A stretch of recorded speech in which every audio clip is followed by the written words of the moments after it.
ಸಖತ್ ಖಾರ ಬಣ್ಣ ಮತ್ತು ರುಚಿ ಆಚಿ ಚಿಲ್ಲಿ ಪೌಡರ್. ಬೆಳಗಾವಿಯಲ್ಲಿ ಡಿನ್ನರ್ ಪಾಲಿಟಿಕ್ಸ್ ಮುಂದುವರೆದಿದೆ. ಸಚಿವ ಸತೀಶ್ ನಿವಾಸದಲ್ಲಿ ಸಿಎಂ ಬಣ ರಣತಂತ್ರವನ್ನ ರೂಪಿಸಿದೆ. ಸಿದ್ದರಾಮಯ್ಯ ಜೊತೆಗೆ ಸಚಿವರು, ಶಾಸಕರು ಕೂಡ ಭಾಗಿಯಾಗಿದ್ರು. ಕುವೆಂಪು ನಗರದಲ್ಲಿರುವಂತಹ ಸತೀಶ್ ಜಾರಕಿಹೊಳಿ ನಿವಾಸದಲ್ಲಿ Mahadevappa, Jabir, MC Sudhakar, G Parameshwar, KJ George, KN Rajanna ಹಾಗೆ 15ಕ್ಕೂ ಹೆಚ್ಚು ನಾಯಕರಿಗೆ ಔತಣಕೂಟದ ಆಯೋಜನೆಯನ್ನ ಮಾಡಲಾಗಿತ್ತು. ಈ ಒಂದು ಔತಣಕೂಟದಲ್ಲಿ ಸಾಕಷ್ಟು ಜನ ಆಗಿದ್ರು.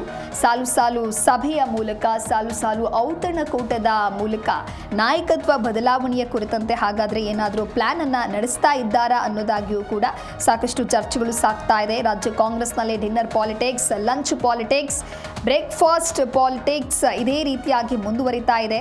ಒಂದು ಕಡೆ ಸಿಎಂ ಸಿದ್ದರಾಮಯ್ಯ ತಮ್ಮ ಸ್ಥಾನವನ್ನ ಬಿಟ್ಟುಕೊಟ್ಟು ಡಿಸಿಎಂ ಡಿಕೆ ಶಿವಕುಮಾರ್ ಮುಖ್ಯಮಂತ್ರಿ ಆಗಬೇಕು ಅಂತ ಹೇಳಿ ಒಂದು ಬಣ ಒತ್ತಾಯವನ್ನ ಮಾಡ್ತಾ ಇದ್ರೆ, ಇನ್ನೊಂದು ಕಡೆ ಇದಕ್ಕೆ ಟಕ್ಕರ್ ಕೊಡುವ ಕೆಲಸವಾಗಿ ಸಿದ್ದರಾಮಯ್ಯ ಯಾವುದೇ ಕಾರಣಕ್ಕೂ ಕೂಡ ರಾಜೀನಾಮೆಯನ್ನ ನೀಡಬಾರದು ಅಂತ ಹೇಳಿ ಮತ್ತೊಂದು ಬಣ ಕಸರತ್ತು ನಡೆಸ್ತಾ ಇದೆ.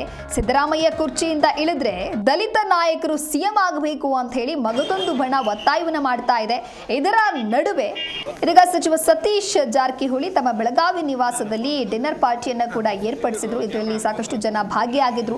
ಅಧಿವೇಶನ ಮುಗಿತಾ ಇದ್ದಂತೆ ಸಿಎಂ ಬಣದ ಆಪ್ತ ಶಾಸಕರು ಎಲ್ಲೋ ಒಂದು ಕಡೆ ಅಲರ್ಟ್ ಆದಂತೆ ಕಾಣಿಸ್ತಾ ಇದೆ. ಇದೇ ಕಾರಣಕ್ಕೆ ಅಹಿಂದ ಶಾಸಕರನ್ನ ಒಟ್ಟಿಗೆ ಸೇರಿಸಿ ಚರ್ಚೆ ನಡೆಸುವಂತಹ ಪ್ಲಾನ್ ಮಾಡಿದಂತೆ ಕಾಣಿಸ್ತಾ ಇದೆ. ಇದರ ಭಾಗವಾಗಿ ಸಚಿವ ಸತೀಶ್ ಜಾರಕಿಹೊಳಿ ಬೆಳಗಾವಿಯ ಕುವೆಂಪು ನಗರದ ನಿವಾಸದಲ್ಲಿ ಅಹಿಂದ ಸಚಿವರು, ಶಾಸಕರಿಗೆ ಭರ್ಜರಿ ಔತಣಕೂಟದ ಆಯೋಜನೆಯನ್ನ ಕೂಡ ಮಾಡಲಾಗಿದ್ರು. ಇನ್ನು ಬೆಳಗಾವಿಯ ನಡೀತಾ ಇರುವಂತಹ ವಿಧಾನಮಂಡಲದ ಚಳಿಗಾಲದ ಅಧಿವೇಶನದ ಬಳಿಕ ಸಿಎಂ ಸಿದ್ದರಾಮಯ್ಯ ಹಾಗೆ ಡಿಸಿಎಂ ಡಿಕೆ ಶಿವಕುಮಾರ್ ಅವರಿಗೆ ಹೈಕಮಾಂಡ್ ಬುಲಾವ್ ನೀಡುವಂತ ಸಾಧ್ಯತೆ ಇದೆ. ಅಧಿವೇಶನ ಮುಗಿದ ನಂತರದಲ್ಲಿ ಹಾಗಾದ್ರೆ ನಾಯಕತ್ವ ಬದಲಾವಣೆಯ ಕುರಿತಂತೆ ಏನಾದರೂ ಚರ್ಚೆ ಆಗತ್ತಾ ಕಾದು ನೋಡಬೇಕಿದೆ.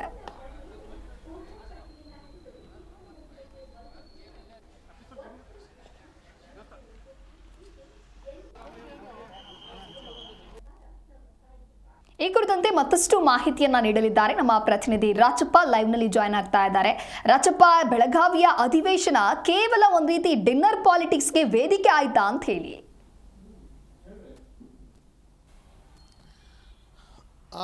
ದಿವ್ಯಾ, ಇಂದು ಏನು ಬೆಳಗಾವಿಯ ಚಳಿಗಾಲದ ಅಧಿವೇಶನ ಮುಕ್ತಾಯ ದಿನ ಕಂಡಿದೆ.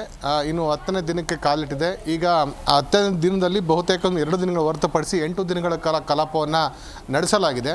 ಅದರಲ್ಲಿ ಉತ್ತರ ಕರ್ನಾಟಕದ ಭಾಗದ ಸಮಸ್ಯೆಗಳಿಗೆ ಚರ್ಚೆಗೆ ವೇದಿಕೆಯನ್ನು ಕಲ್ಪಿಸುತ್ತೆ. ಆ ಮೂಲಕ ಈ ಭಾಗದ ಜನರ ಆಶೋತ್ತರಗಳಿಗೆ ರಾಜ್ಯ ಸರ್ಕಾರ ಸ್ಪಂದಿಸುತ್ತೆ ಅಂತ ಒಂದು ಚಿಂತನೆಯನ್ನು ಇಟ್ಕೊಂಡು ಬೆಳಗಾವಿಯಲ್ಲಿ ಸುವರ್ಣಸೌಧವನ್ನು ನಿರ್ಮಾಣ ಮಾಡಿ ಆ ಮೂಲಕ ಜನರ ಸಮಸ್ಯೆಗಳಿಗೆ ಸ್ಪಂದಿಸಬೇಕು ಅಂತಿರೋದಕ್ಕೆ ಒಂದು ವೇದಿಕೆಯನ್ನು ನಿರ್ಮಾಣ ಮಾಡಲಾಗಿತ್ತು. ಆದರೆ ಆ ಒಂದು ನಿಟ್ಟಿನಲ್ಲಿ ರಾಜ್ಯ ಸರ್ಕಾರ ಎಲ್ಲೋ ವಿಫಲವಾಗಿದೆ.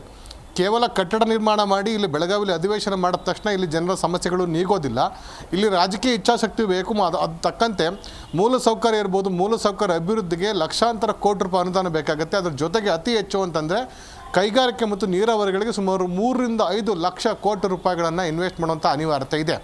ಹೀಗಾಗಿ ಇಂದು ಮುಖ್ಯಮಂತ್ರಿ ಸಿದ್ದರಾಮಯ್ಯವರು ಉತ್ತರ ಕರ್ನಾಟಕದ ಭಾಗದ ಚರ್ಚೆ ಏನು ನಡೆಸಲಾಗಿತ್ತು, ಆ ಚರ್ಚೆ ಮೇಲೆ ಇಂದು ಮುಖ್ಯಮಂತ್ರಿಗಳು ಸದನಕ್ಕೆ ಉತ್ತರವನ್ನು ನೀಡುವಂಥ ಸಾಧ್ಯತೆ ಇದೆ. ಕಳೆದ ಬಾರಿ ಇದೇ ರೀತಿ 1200 ಕೋಟಿ ರೂಪಾಯಿ ಪ್ಯಾಕೇಜನ್ನು ಘೋಷಣೆ ಮಾಡಲಾಗಿತ್ತು. 2023 ಸಹ 1800 ಕೋಟಿ ಪ್ಯಾಕೇಜನ್ನು ಘೋಷಣೆ ಮಾಡಲಾಗಿತ್ತು. ಕೇವಲ ಇದು ಉತ್ತರ ಕರ್ನಾಟಕದ ಮತ್ತು ಏನು ಕಿತ್ತೂರು ಕರ್ನಾಟಕ ಮತ್ತು ಕಲ್ಯಾಣ ಕರ್ನಾಟಕದ ಎರಡೂ ಏನು ಪ್ರತ್ಯೇಕ ಭಾಗ ಇದೆ. ಆ ಒಂದು ಭಾಗಗಳ ಒಟ್ಟು 13 ಜಿಲ್ಲೆಗಳು ಬರ್ತವೆ. 13 ಜಿಲ್ಲೆಗಳಿಗೆ ಕೇವಲ ಇದು ತುಪ್ಪದ ರೀತಿ, ಮೂಗಿಗೆ ಸಾವಿರದ ತುಪ್ಪ ರೀತಿ ಆಗಿತ್ತು. ಹಾಗಾಗಿ ದೊಡ್ಡ ಮಟ್ಟದಲ್ಲಿ ಪ್ಯಾಕೇಜನ್ನು ಘೋಷಣೆ ಮಾಡಬೇಕು ಅಂತ ಡಿಮ್ಯಾಂಡನ್ನು ಇಟ್ಕೊಂಡಿದ್ದಾರೆ. ಹಾಗಾಗಿ ಇತ್ತೀಚೆಗೆ ಬೆಂಗಳೂರಲ್ಲಿ ನಡೆದಂಥ ಸಭೆಯಲ್ಲಿ ಕೃಷ್ಣಾ ಮೇಲ್ದಂಡೆ ಯೋಜನೆಗೆ ಸುಮಾರು 1 ಲಕ್ಷ ಕೋಟಿ ರೂಪಾಯಿ ಯೋಜನೆಯನ್ನು ಜಾರಿಗೊಳಿಸೋಕ್ಕೆ ರಾಜ್ಯ ಸರ್ಕಾರ ಚಿಂತನೆ ಮಾಡಿಕೊಂಡಿದೆ. ಆ ಒಂದು ವಿಷಯವನ್ನು ಮುಖ್ಯಮಂತ್ರಿಗಳು ಇಂದು ಸದನದಲ್ಲಿ ಪ್ರಸ್ತಾಪ ಮಾಡುವಂಥ ಸಾಧ್ಯತೆ ಇದೆ. ಇದ್ರ ಜೊತೆಗೆ ಬೇರೆ ಬೇರೆ ವಿಷಯಗಳು ಸಹ ಮುಖ್ಯಮಂತ್ರಿಗಳು ಚರ್ಚಿಸಿ ಇಂದು ಸದನಕ್ಕೆ ಉತ್ತರ ನೀಡುವಂಥ ಸಾಧ್ಯತೆ ಇದೆ.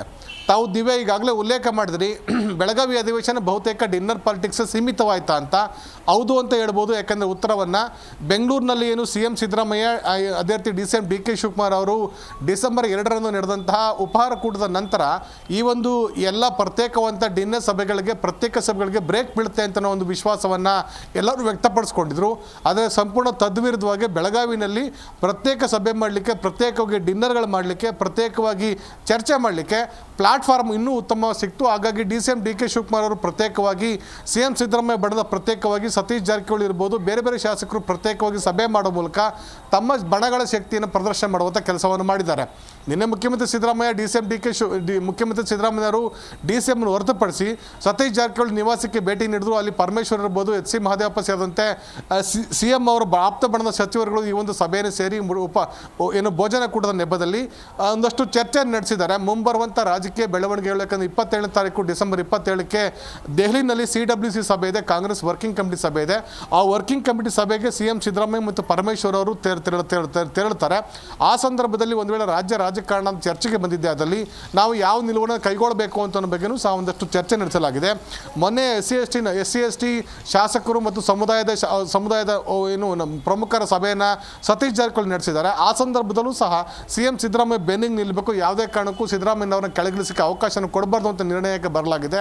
DK ಶಿವಕುಮಾರ್ ಪ್ರತ್ಯೇಕವಾಗಿ ಸಭೆ ಮಾಡಿ ಅವರು ತಮ್ಮ ಒಂದು ರಾಜಕೀಯ ದಾಳವನ್ನು ಉಳಿಸಿ ಅಧಿಕಾರ ಹಸ್ತಾಂತರ ಸುಸೂತ್ರವಾಗಿ ನಡೆಸಲಿಕ್ಕೆ ಏನೆಲ್ಲ ಮಾಡಬೇಕು ಅಂತ ತಂತ್ರವನ್ನು ಅವರು ರೂಪಿಸಿದ್ದಾರೆ. ಹೀಗಾಗಿ ಪ್ರತ್ಯೇಕವಾಗಿ ಸಭೆ ನಡೆಸುವ ಮೂಲಕ ಬೆಳಗಾವಿ ಅಧಿವೇಶನದಲ್ಲಿ ಈ ಒಂದು ಉತ್ತರ ಕರ್ನಾಟಕ ಭಾಗದ ಸಮಸ್ಯೆಗಳಿಗೆ ಸ್ಪಂದಿಸುವಂಥ ವಿಚಾರ ಹೊರತುಪಡಿಸಿ ಅಧಿಕಾರ ಹಂಚಿಕೆ ಸೂತ್ರಕ್ಕೆ ಹೆಚ್ಚಿನ ಆದ್ಯತೆಯನ್ನು ಎಲ್ಲ ಶಾಸಕರುಗಳು, ನಾಯಕರುಗಳು ಕೊಟ್ಟಿದ್ದಾರೆ. ಹಾಗಾಗಿ ಬೆಳಗಾವಿ ಉತ್ತರ ಅಧಿವೇಶನ ಕೇವಲ ಉತ್ತರ ಕುಮಾರನ ಪೌರುಷದಂತೆ ಇಂದಿಗೆ ಮುಕ್ತಾಯವಾಗುವಂಥ ಸಾಧ್ಯತೆ ಇದೆ. ಈ ಭಾಗದ ಜನರು ನಿರಂತರವಾಗಿ 87 ಸಂಘಟನೆಗಳು ಈ ಒಂದು ಭಾಗದ ಸಮಗ್ರ ಅಭಿವೃದ್ಧಿಗೆ ವಿವಿಧ ಬೇಡಿಕೆಗಳನ್ನು ಇಟ್ಕೊಂಡು ಪ್ರತಿಭಟನೆ ನಡೆಸಲು ಸಹ ಯಾವ ಸಮಸ್ಯೆಗೂ ಸಹ ಸರ್ಕಾರ ಸ್ಪಂದಿಸುವಂಥ ಒಂದು ಕೆಲಸವನ್ನು ಮಾಡಿಲ್ಲ ದಿವ್ಯಾ. ಹೀಗಾಗಿ ಇಂದು ಈ ಅಧಿವೇಶನ ಬೆಳಗಾವಿಯ ಉತ್ತರದ ಅಧಿವೇಶನ ಮುಕ್ತಾಯ ಆಗ್ತಿದೆ. ಅಧಿಕಾರದ ಹಂಚಿಕೆ ಸೂತ್ರದ ಗದ್ದಲ ಇನ್ನೂ ಸಹ ಮುಂದುವರಿತಿದೆ. ಹೀಗಾಗಿ ಅಧಿವೇಶನ ಮುಗಿದ ತಕ್ಷಣ DCM DK ಶಿವಕುಮಾರ್ ದೆಹಲಿಗೆ ತೆರಳುವಂಥ ಸಾಧ್ಯತೆ ಇದೆ.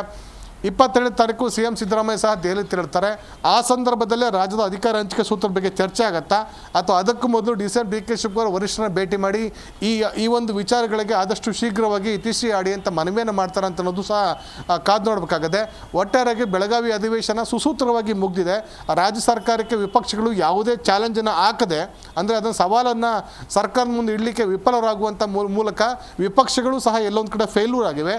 ಸರ್ಕಾರಗಳು ಸಹ ಯಾವುದೇ ಮಹತ್ವದ ವಿಷಯಗಳನ್ನು ಕೈಗೆತ್ತಿಕೊಳ್ಳಲಾದೆ ಸರ್ಕಾರವೂ ಸಹ ಫೇಲ್ಯೂರ್ ಆಗಿದೆ. ಹಾಗಾಗಿ ಉತ್ತರ ಕರ್ನಾಟಕದಲ್ಲಿ ನಡೆದಂಥ ಬೆಳಗಾವಿಯ ಚಳಿಗಾಲ ಅಧಿವೇಶನ ಅಂತಹ ಮಹತ್ವದ ಯಾವುದೇ ನಿರ್ಣಯಗಳನ್ನು ಕೈಗೊಳ್ಳುವಲ್ಲಿ ವಿಫಲವಾಗಿದೆ.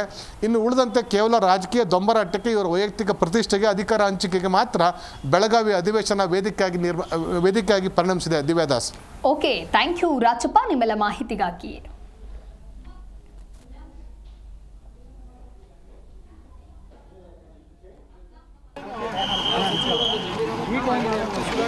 ಮತ್ತು HC ಮಹದೇವಪ್ಪನವರು ಕೂಡ ಇಲ್ಲಿದ್ದಾರೆ.